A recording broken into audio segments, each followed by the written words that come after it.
Nitin, hello. വീണ്ടും പിണറായി സർക്കാർ അധികാരത്തിലേക്ക് എത്തിയിട്ടുണ്ട് എന്നുണ്ടെങ്കിൽ കേരളത്തിന്റെ അവസ്ഥ എപ്രകാരമായിരിക്കും എന്നുള്ളതാണ് താങ്കളുടെ ഒരു വിലയിരുത്തൽ? ആഹ് മൂന്നാം ഒരു LDF തുടർ ഭരണം ഉണ്ടെങ്കിൽ നമ്മളിപ്പോ ചെയ്തു വെച്ചിട്ടുള്ള കുറെ പ്രൊജക്ടുകളുണ്ട്. ഇപ്പൊ ഒരു അടിസ്ഥാന സൗകര്യ വികസനത്തിൽ നമ്മൾ കുറെ ഇൻവെസ്റ്റ്മെന്റ്സ് നടത്തിയിട്ടുണ്ട്. അതൊക്കെ ഏകദേശം എല്ലാ കാര്യങ്ങളും ഒരു 70-80% അല്ലെങ്കിൽ ഒരു 60+% കംപ്ലീഷനിലാണ് നിലവിൽ നിൽക്കുന്നത്. അത് മുഴുവൻ ഏതൊക്കെയാണ് കംപ്ലീറ്റ് അതൊക്കെ? ചെയ്യുക എന്നുള്ളത് തന്നെയായിരിക്കും. ഇപ്പൊ നമ്മുടെ റോഡ് ഏതൊക്കെയാണത്? വികസനമാണെങ്കിലും ഇപ്പൊ നമ്മുടെ റോഡ് വികസനം ഇപ്പൊ നമ്മുടെ ഞാൻ പറയുന്നത് നാഷണൽ ഹൈവേയുടെ കാര്യം മാത്രമല്ല. ഇപ്പൊ നമ്മുടെ PWD റോഡുകൾ അത് മുഴുവനും BMBC നിലവാരത്തിൽ ടാർ ചെയ്യുക എന്നുള്ളത് പൊതുമരാമത്ത് വകുപ്പിന്റെ ഒരു പ്രൊജക്റ്റാണ്. ഇപ്പൊ നിലവിൽ അത് ഒരു 65-70% കംപ്ലീറ്റ് ചെയ്തിട്ടുള്ളത്. അപ്പൊ അത് നമ്മൾ കംപ്ലീറ്റ് ചെയ്യുക എന്നുള്ളത് ഒരു കാര്യമാണ്. അപ്പൊ അതല്ലാതെയുള്ള നമ്മൾ ചെയ്തുകൊണ്ടിരിക്കുന്ന ഹെൽത്ത് കിഫ്ബി ഇൻഫ്രാസ്ട്രക്ചർ ഉപയോഗിച്ചുകൊണ്ടല്ലേ? ഡെവലപ്മെന്റ് ആവട്ടെ. അതെ, കിഫ്ബിയുടെ അതെല്ലാം ഫണ്ട് കിഫ്ബി ഉപയോഗിച്ചുകൊണ്ട്. ഉപയോഗിച്ചിട്ടാണ്. അതെ അതെ. അതായത് കിഫ്ബിയിൽ ഇപ്പോ സത്യത്തില് 1,15,000 മറ്റു കോടി രൂപയുടെ പ്രൊജക്ടുകളാണ് കിഫ്ബി ഏറ്റെടുത്തിട്ടുള്ളത്. അപ്പൊ അതിനകത്ത് ഇപ്പൊ നടന്ന് കംപ്ലീറ്റ് ചെയ്തിട്ടുള്ളത് 35,000 കോടി രൂപയുടെ പ്രൊജക്ടുകളാണ്. ബാക്കി ഏകദേശം ഒരു 40,000-45,000 കോടി രൂപയുടെ പ്രൊജക്ടുകൾ റണ്ണിങ്ങിലാണ്, നടന്നുകൊണ്ടിരിക്കുകയാണ്. ബാക്കി ഒരു 30,000 കോടിയോ മറ്റോ അതിന്റെ DPR സ്റ്റേജിലും മറ്റുമാണ്. അപ്പൊ ഈ പദ്ധതികൾ മുഴുവനും നടപ്പിലാക്കി തീർക്കുക എന്നുള്ളതായിരിക്കും സ്വാഭാവികമായിട്ടും നമ്മൾ എക്സ്പെക്ട് ചെയ്യുന്ന ഒരു കാര്യം. അപ്പൊ അത് വരുന്നതോട് കൂടിയിട്ട് നമുക്ക് പിന്നെ നമ്മുടെ റോഡിന്റെ കാര്യത്തിലേക്ക് നമ്മൾ അടുത്ത ഒരു 25-30 വർഷത്തേക്ക് നമ്മൾ തിരിഞ്ഞു നോക്കേണ്ട ആവശ്യമില്ല. ഇപ്പൊ നമ്മുടെ ഹെൽത്ത് ഇൻഫ്രാസ്ട്രക്ചറിലേക്ക് നമ്മൾ അടുത്ത ഒരു 30 വർഷം നമ്മൾ തിരിഞ്ഞു നോക്കേണ്ട ആവശ്യമില്ല. അതുപോലെ നമ്മുടെ സ്കൂളുകൾ ആ രീതിയിൽ നവീകരിക്കപ്പെടും. അപ്പൊ ഇത്രയും സ്കൂളുകളെല്ലാം ഇൻഫ്രാസ്ട്രക്ചർ ഹൈടെക് വന്നു കഴിയുമ്പോൾ ആയിക്കൊണ്ടിരിക്കുകയാണല്ലേ? അതെ അതെ അതെ, സ്കൂളുകളെല്ലാം ഹൈടെക് ആയിക്കൊണ്ടിരിക്കുകയാണ്. അത് നമ്മൾ ഇനി ഇപ്പൊ നമുക്ക് ഒരു സാമ്പിൾ ആയിട്ട് കാണിക്കാനുള്ളതാണ്. ഇപ്പൊ സ്മാർട്ട് ക്ലാസ് റൂം എന്ന് പറഞ്ഞു കഴിഞ്ഞാൽ എല്ലാ സ്കൂളിലെ എല്ലാ ക്ലാസ് റൂമുകളും സ്മാർട്ട് ക്ലാസ് റൂമുകളല്ല.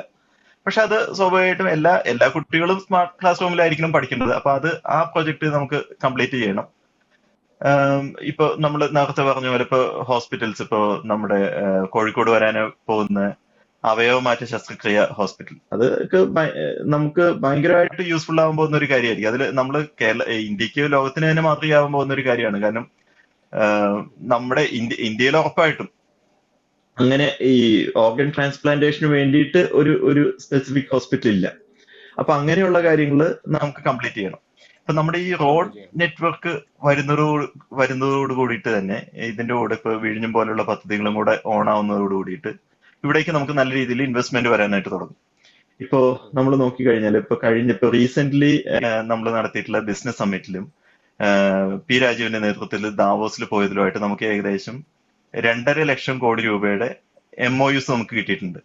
ആ 2.5 ലക്ഷം രൂപയുടെ MOU കിട്ടുക എന്നുള്ളത് സത്യത്തിൽ വലിയ കാര്യമല്ല. നമുക്ക് MOUs എത്ര വേണമെങ്കിലും നമുക്ക് കിട്ടാം. പക്ഷെ അതിൽ ഏകദേശം 50,000 കോടി രൂപയുടെ പ്രോജക്ട്സ് ഇപ്പൊ തന്നെ ഓൺ ആയിട്ടുണ്ട്. അത് സ്റ്റാർട്ട് ചെയ്തിട്ടുണ്ട്.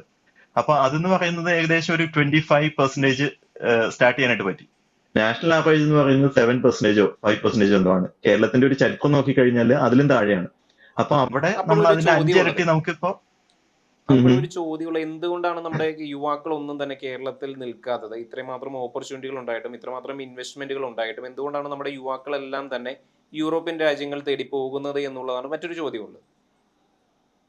യുവാക്കള് നാട് വിട്ടു പോകുന്നതിന് പല കാരണങ്ങളുണ്ട്. ജോലി എന്നുള്ളത് അതിനകത്ത് ഒരു കാരണമാണ്, ശരിയാണ്. പക്ഷെ നമുക്ക് സോഷ്യൽ ആയിട്ടുള്ള ഒരുപാട് റീസൺസ് ഉണ്ട്. ഇപ്പൊ നമ്മൾ നോക്കിക്കഴിഞ്ഞാൽ ഇപ്പൊ സ്ത്രീകളാണ് നാട് വിട്ടു പോകുന്ന യുവാക്കളിൽ ഒരു മെജോറിറ്റി. അപ്പൊ അവര് പോകുന്ന പലപ്പോഴും സമൂഹത്തിൽ നിന്നും സ്വന്തം ഫാമിലിയിൽ നിന്നൊക്കെ ഉള്ള ഒരു ഒളിച്ചോട്ടം എന്നുള്ള നിലയ്ക്കും കൂടിയാണ്. അപ്പൊ അവരുടെ എല്ലാ കാര്യങ്ങളിലും നമ്മൾ ഓഡിറ്റ് ചെയ്യും. ഇപ്പൊ വാഴ 3 വരുന്നു എന്ന് പറയുമ്പോൾ അതിന്റെ പുറകെയുള്ള ട്രോളുകളും അതിനുശേഷം പല സ്ത്രീകളും വന്നിട്ട് ചെയ്യുന്ന വീഡിയോസ് ഒക്കെ നമ്മൾ കാണുന്നുണ്ടല്ലോ. അപ്പൊ വാഴ 2 പോലെ വാഴ 3 ഉണ്ടാക്കാനായിട്ട് ബുദ്ധിമുട്ടായിരിക്കും. കാരണം സ്ത്രീകൾക്ക് ആ രീതിയിലുള്ള ഒരു ഫ്രീഡം നമ്മുടെ സമൂഹത്തിൽ കിട്ടുന്നില്ല. വിദേശത്തേക്ക് പോകുമ്പോൾ അവർക്ക് അത് കിട്ടുന്നുണ്ട്. ഇപ്പൊ സ്റ്റുഡൻസിന് അത് കിട്ടുന്നുണ്ട്. അപ്പൊ അങ്ങനെയുള്ള പല കാര്യങ്ങളുണ്ട്. തൊഴിൽ എന്നുള്ളത്, ഈ ക്വാളിറ്റി ഉള്ള ജോലി എന്നുള്ളത് അതിനകത്ത് ഒരു ഫാക്ടർ തന്നെയാണ്, സ്വാഭാവികമായിട്ടാണ്. ഇപ്പൊ നമുക്ക് നിലവിൽ അങ്ങനെ ഒരു സാഹചര്യം. ചോദ്യമുള്ളത്, ഈ ക്വാളിറ്റി ഉള്ള തൊഴിൽ ലഭിക്കാൻ കേരളത്തിൽ ബുദ്ധിമുട്ടാണ്. അങ്ങനെ അതൊരു ക്രൈറ്റീരിയ അതെ അതെ അതെ അതെ, തീർച്ചയായിട്ടും. അതൊരു യാഥാർത്ഥ്യമാണല്ലോ. ഇപ്പൊ നമുക്ക് അതായത് ഇപ്പൊ ഒരു 70,000 രൂപ അല്ലെങ്കിൽ 1 ലക്ഷം രൂപ ശമ്പളം കിട്ടുന്ന എത്ര ജോലികൾ കേരളത്തിൽ ഉണ്ടെന്ന് ചോദിച്ചിട്ടുണ്ടെങ്കിൽ വളരെ ലിമിറ്റഡ് ആണ്. ഇപ്പൊ വളരെ ഇന്നത്തെ വിരളമാണ് ഇപ്പൊ അല്ലെ? വിരളമാണ് നിലവില്, അത് അപ്പൊ അത് വിരളമാണ്. സൃഷ്ടിക്കാൻ പക്ഷെ കഴിയാതെ പോകുന്നത് ഗവൺമെന്റ് ഒരു പരാജയമല്ലേ ശരിക്കും? അല്ല, അത് സൃഷ്ടിക്കാൻ പറ്റുമെന്ന് പറയുമ്പോൾ നമ്മൾ മനസ്സിലാക്കേണ്ടത്, ഇപ്പൊ കേരളം എന്ന് പറയുന്നത്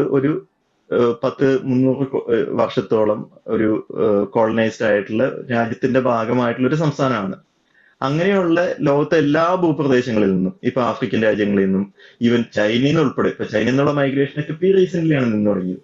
അപ്പൊ അങ്ങനെയുള്ള എല്ലാ ഭൂപ്രദേശങ്ങളിൽ നിന്നും ഈ പറയുന്ന നേരത്തെ ഇപ്പൊ വ്യവസായവൽക്കരണത്തിന്റെ സമയത്തും എൻലൈറ്റ്മെന്റിന്റെ സമയത്തും ഒക്കെ ഉണ്ടായിരുന്ന ആ രാജ്യങ്ങളിലേക്കുള്ള കുടിയേറ്റം നടക്കുന്നുണ്ട്. അത് സ്വാഭാവികമായിട്ടും കേരളത്തിൽ നടക്കും. അതിന്റെ ഒരു റിയാലിറ്റി നമ്മൾ മനസ്സിലാക്കാതിരുന്നിട്ട് കാര്യമില്ല. ഇപ്പൊ നമ്മൾ ഒത്തിരി ബിസിനസ് വരുന്നു എന്ന് പറയുന്ന എന്താണ് ഇപ്പോ തെലുങ്കാന പോലെ, കർണാടക അല്ലെങ്കിൽ ഗുജറാത്ത് പോലുള്ള സംസ്ഥാനങ്ങളിൽ നിന്നും കേരളത്തിൽ നിന്ന് പോകുന്നതിനേക്കാൾ കൂടുതൽ ആളുകൾ മൈഗ്രേറ്റ് ചെയ്യുന്നുണ്ട്. അപ്പോ മൈഗ്രേഷന്റെ കാരണങ്ങൾ ഒരുപാട് അല്ല കാരണങ്ങളുണ്ട്. അപ്പൊ അതില് ഒരു ചോദ്യം ഉയരുന്നത് അത് നമ്മൾ മറ്റു സംസ്ഥാനങ്ങളെ നോക്കി കമ്പയർ ചെയ്യേണ്ടതുണ്ടോ എന്നുള്ളതാണ്. കാരണം നമ്മൾ മറ്റു അതെ സംസ്ഥാനങ്ങളെക്കാൾ അതെ എല്ലാം ഞാൻ മികച്ചു നിൽക്കുന്നതല്ലേ. തീർച്ചയായിട്ടും. അപ്പൊ ഞാൻ അതിലേക്കാ വരുന്നത്. അപ്പൊ നമുക്ക് എന്താണ്, അപ്പൊ നമുക്ക് ഈ ബിസിനസ് കൊണ്ടുവരിക എന്നുള്ളത് ഇപ്പൊ ഇപ്പൊ പലപ്പോഴും ആളുകൾ പറയുന്നത് ഇപ്പൊ ഇവിടുത്തെ തൊഴിൽ സമരങ്ങൾ കാരണമാണ് ഇവിടെ ബിസിനസ് വരാത്തതെന്നാണ്. തൊഴിൽ സമരങ്ങൾ കൊണ്ടല്ല ഇവിടുത്തെ ഇപ്പൊ മൾട്ടിനാഷണൽ കമ്പനികളോ അല്ലെങ്കിൽ വലിയ ബിസിനസ്സുകൾ ഇവിടെ വരാത്തത് തൊഴിൽ സമരങ്ങൾ കൊണ്ടായിരുന്നില്ല. നമുക്ക് അതിനുള്ള ഒരു ഇൻഫ്രാസ്ട്രക്ചർ ഇപ്പൊ ഇവിടെ വരുന്ന ഇപ്പൊ ഇതിന്റെ ട്രാൻസ്പോർട്ടേഷൻ ആവട്ടെ, അതിന്റെ ബാക്കി ഫെസിലിറ്റീസ് ആവട്ടെ, അങ്ങനെയുള്ള കാര്യങ്ങൾ ഉണ്ടായിരുന്നില്ല. ഇപ്പൊ ബിസിനസിന്റെ കാര്യത്തിൽ തന്നെ നമ്മുടെ ബിസിനസ് ലോസ് എന്ന് പറയുന്നത് നമ്മൾ 1960കളിലും 70കളിലും ഉണ്ടാക്കി വെച്ചിരുന്ന അതേ നിയമങ്ങൾ നമ്മൾ കണ്ടിന്യൂ ചെയ്തു പോയിരുന്നു. ഇപ്പൊ ഒരു ഉദാഹരണം, ഇപ്പൊ ഞാൻ ഈ പി രാജീവിന്റെ ഒരു 3-4 വർഷം മുമ്പുള്ള ഒരു ഫേസ്ബുക്ക് പോസ്റ്റിൽ വായിച്ചു നോക്കുന്നത്, നമ്മുടെ ഇതിനകത്ത് ഉണ്ടായിരുന്ന ഒരു നിയമം, ഈ ഇൻസ്പെക്ഷന് ആളുകൾ പോകുമ്പോൾ ഉണ്ടായിരുന്ന ഒരു നിയമം എന്ന് പറയുന്നത് 10 തൊഴിലാളികളിലോ മറ്റോ കൂടുതൽ വർക്ക് ചെയ്യുന്ന യൂണിറ്റിൽ കൂജയിൽ വെള്ളം വെക്കണം എന്നുള്ളതായിരുന്നു. കൂജയിൽ വെള്ളം വെക്കണം. അപ്പൊ അവിടെ ചിലപ്പോൾ വാട്ടർ ഡിസ്പെൻസർ ഉണ്ടാവും, വാട്ടർ കൂളർ ഉണ്ടാവും, ഇതൊക്കെ ഉണ്ടെങ്കിലും ഈ കൂജയിൽ വെള്ളം അല്ലെങ്കിൽ അത് ഇല്ല എന്നുള്ള ബോക്സ് ആണ് ടിക്ക് ആയി പോരുന്നത്. അപ്പൊ അങ്ങനെ ഒരു 5-6 കാര്യങ്ങൾ കണ്ടുപിടിച്ചു കഴിഞ്ഞാൽ ആ പോകുന്ന ഉദ്യോഗസ്ഥന് വേണമെങ്കിൽ ഈ ഇതിന്റെ ഓണറെ ബുദ്ധിമുട്ടിക്കാം, ആ ബിസിനസ് ക്ലോസ് ഡൗൺ ചെയ്യണമെന്നുള്ളത് പറയാം, അല്ലെങ്കിൽ അത് സസ്പെൻഡ് ചെയ്യാം, അതിന്റെ ലൈസൻസ് സസ്പെൻഡ് ചെയ്യാം. പിന്നെ ഈ ഉദ്യോഗസ്ഥൻ പോയിട്ട് അഴിമതി കൊടുക്കണം, ഇവരുടെ പുറകെ നടക്കണം. അപ്പൊ അങ്ങനെയുള്ള കുറെ മാമൂലുകളും നൂലാമലകളും ഇതിനകത്ത് ഉണ്ടായിരുന്നു. ഇപ്പൊ കഴിഞ്ഞ 5 വർഷം, ഇപ്പൊ 10 വർഷം അതിൽ തന്നെ പി രാജീവ് വ്യവസായ മന്ത്രിയായതിനു ശേഷം സംഭവിച്ച ഒരു കാര്യം എന്ന് പറയുന്നത്, ഇത്തരത്തിലുള്ള ഈ ചെറിയ കാര്യങ്ങൾ മുഴുവൻ ഇരുന്നിട്ട് അഴിച്ചു പണിതു എന്നുള്ളതാണ്. അപ്പൊ അങ്ങനെ അഴിച്ചു പണിത് കഴിഞ്ഞപ്പോ ഇവിടെയുള്ള വ്യവസായികൾ ഇപ്പൊ ഹാപ്പിയായി. ഇപ്പൊ അത് നമ്മൾ 28ാം സ്ഥാനത്ത് കിടന്ന് വ്യവസായ സൗഹൃദ റാങ്കിങ്ങിൽ 1ാം സ്ഥാനത്ത് വന്നു എന്ന് പറയുമ്പോൾ ഇത്തരത്തിലുള്ള റിഫോർമേഷൻസ് ഇതിന്റെ ഉള്ളിൽ ഉണ്ടായതുകൊണ്ട് കൂടിയാണ്. അപ്പൊ അങ്ങനെ വന്നു കഴിഞ്ഞപ്പോ എന്താണ്, ഇപ്പൊ നമ്മുടെ ആ ഒരു ചീത്തപ്പേര് നല്ല രീതിയിൽ മാറി വന്നിട്ടുണ്ട്.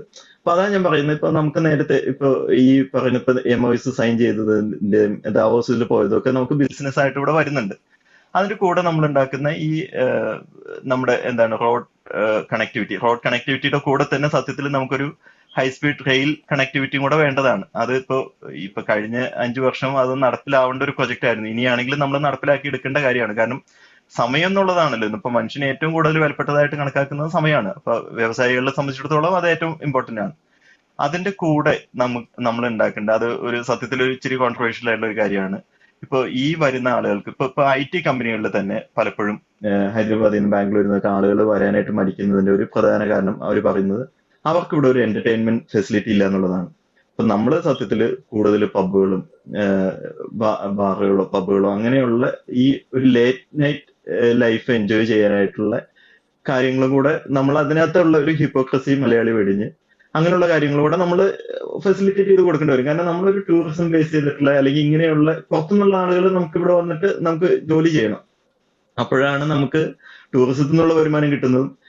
ഇപ്പൊ നമ്മൾ ഹൈ ഇൻകം ജോബ്സ് ജനറേറ്റ് ചെയ്യണമെങ്കിൽ അത് മലയാളികളെ മാത്രം വെച്ചിട്ട് പണിയെടുപ്പിക്കുന്ന ഒരു സ്ഥാപനത്തിൽ അങ്ങനെ ഒരു ഹൈ പ്രൊഫൈൽ ജോബ്സ് ഒരിക്കലും ക്രിയേറ്റ് ആവില്ല. അത് രാജ്യത്തിന്റെ പല ഭാഗത്തുനിന്ന്, ലോകത്തുനിന്ന് പല ഭാഗത്തുനിന്ന് തന്നെയുള്ള ആളുകൾ ഇവിടെ വന്ന് ഇത് ചെയ്യേണ്ടി വരും. അപ്പൊ അതിനുള്ള ഫെസിലിറ്റീസ് നമ്മൾ ഉണ്ടാക്കി കൊടുക്കേണ്ടി വരും. അത് ഇനിയുള്ള 5 വർഷം വരുന്ന തന്നെയാണ് ഞാൻ വിചാരിക്കുന്നത്. കാരണം നമ്മളിപ്പോ ഇതിന് വേണ്ടിയിട്ടുള്ള ഒരു കളം നമ്മൾ ഒരുക്കി വെച്ചിട്ടുണ്ട്. ഇപ്പൊ ഒരു വയല് ഉഴുതുമറിച്ചിടുക എന്നുള്ള പരിപാടി നമ്മൾ ചെയ്തിട്ടുണ്ട്. ഇനി അതിനകത്ത് ബിസിനസ്സുകൾ വരും. അത് വരുന്നതോട് കൂടിയിട്ട് നമുക്കിവിടെ നല്ല രീതിയിൽ ജോബ്സ് അടുത്ത 5 വർഷം കൊണ്ടെന്നുള്ളതല്ല, അടുത്ത 10-15 വർഷത്തിനുള്ളിൽ അതിനകത്ത് ഒരു ക്രൂഷ്യൽ ആയിട്ടുള്ള ഒരു വർഷമായിരിക്കും അടുത്ത 5 വർഷം. ഇപ്പോ എന്തുകൊണ്ട് LDFന് തുടർ ഭരണം ഉണ്ടാകണം എന്നുള്ളത് ഇനിയിപ്പോ നമ്മളത് അങ്ങനെ ആഗ്രഹം പറയുന്നതിനകത്ത് കാര്യമില്ല, വോട്ടൊക്കെ പെട്ടിയിലായിട്ടുള്ള കാര്യമാണ്. പക്ഷെ ഞാൻ എപ്പോഴും ആഗ്രഹിക്കുന്ന ഒരു കാര്യം, ഇത് വരുന്നുണ്ടെന്നുള്ളത് ഒരു പോളിസിയുടെ കൂടെ ഒരു ഭാഗമാണ്. ഇപ്പൊ കോൺഗ്രസ് ആണ് വരുന്നതെങ്കിൽ അവര് കുറച്ചുകൂടെ ഒരു ക്യാപിറ്റലിസ്റ്റ് ഐഡിയോളജീനെ ഫോക്കസ് ചെയ്യുന്ന ആളുകളാണല്ലോ. അപ്പോ ഇപ്പൊ രണ്ട് ഗവൺമെന്റ് ആണെങ്കിലും ഇപ്പൊ ഇടതുപക്ഷമാണ് കോൺഗ്രസ് ആണ് ഭരിക്കുന്നതെങ്കിലും ഇവിടെ 10,000 കോടിയുടെ ഇൻവെസ്റ്റ്മെന്റ് വരുമായിരിക്കും. പക്ഷെ ആ 10,000 കോടിയുടെ ഇൻവെസ്റ്റ്മെന്റ് ഏത് നമ്മൾ സെലക്ട് ചെയ്യണം എന്നുള്ളത് എപ്പോഴും സർക്കാരിന്റെ പോളിസി അനുസരിച്ചിരിക്കും. ഈ 10,000 കോടി രൂപ കൊണ്ട് 1,00,000 കോടി രൂപ ഈ ഇൻവെസ്റ്റർക്ക് ലാഭം ഉണ്ടാക്കുന്ന ബിസിനസിനെ നമുക്ക് പ്രൊമോട്ട് ചെയ്യാം. 10,000 കോടി രൂപ കൊണ്ട് ഇവിടെ 1000 തൊഴിലുകൾ സൃഷ്ടിക്കപ്പെടുന്ന ബിസിനസിനെ നമുക്ക് പ്രൊമോട്ട് ചെയ്യാം. ഇതിലേത് പ്രൊമോട്ട് ചെയ്യണം എന്നുള്ളത് പ്യൂർലി ഗവൺമെന്റ് പോളിസിനെ ഡിപ്പെൻഡ് ചെയ്തിരിക്കും. അപ്പോ ഇങ്ങനെയുള്ള കാര്യങ്ങളൊക്കെയാണ് ഇപ്പൊ നമ്മൾ തൊഴിലും ബിസിനസ്സും ഒക്കെ ആയിട്ട് ബന്ധപ്പെട്ടുള്ള ഒരു പ്രതീക്ഷ എന്ന് പറയുന്നത്. ഇനി വിദ്യാർത്ഥികളുമായിട്ട് ബന്ധപ്പെട്ടുകൊണ്ടും അതോടൊപ്പം തന്നെ മറ്റു മേഖലകളുമായിട്ട് ബന്ധപ്പെട്ടുകൊണ്ടും ഒക്കെ എങ്ങനെയായിരിക്കും പിണറായി അതെ സർക്കാർ ഇപ്പൊ മുന്നോട്ട് പോകാൻ പോകുന്നത്? അതെ ഇപ്പൊ നമ്മളിപ്പോ 1-2 പിണറായി സർക്കാരുകളിൽ നമ്മൾ നല്ല രീതിയിൽ നമ്മുടെ അടിസ്ഥാന വിദ്യാഭ്യാസ സൗകര്യങ്ങൾ മെച്ചപ്പെടുത്തിയിട്ടുണ്ട്. നമ്മുടെ സ്കൂളുകളെല്ലാം നവീകരിക്കപ്പെട്ടു.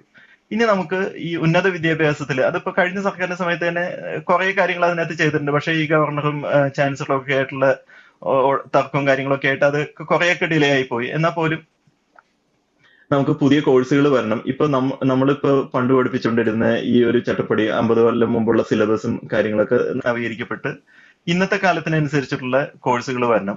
ഒരേ വിദ്യാർത്ഥിക്ക് തന്നെ പല കോഴ്സുകൾ പല സമയത്ത് ചെയ്യാനായിട്ട് സാധിക്കണം. അപ്പൊ അങ്ങനെയുള്ള റിഫോർമേഷൻസ് അതിനകത്ത് സ്വാഭാവികമായിട്ടും വരണം. അത് വന്നു കഴിഞ്ഞാൽ തന്നെയായിരിക്കും. പക്ഷെ അതിനുള്ള കാര്യങ്ങളൊക്കെ നമ്മൾ തുടങ്ങി വെച്ചിട്ടുണ്ട് ഓൾറെഡി.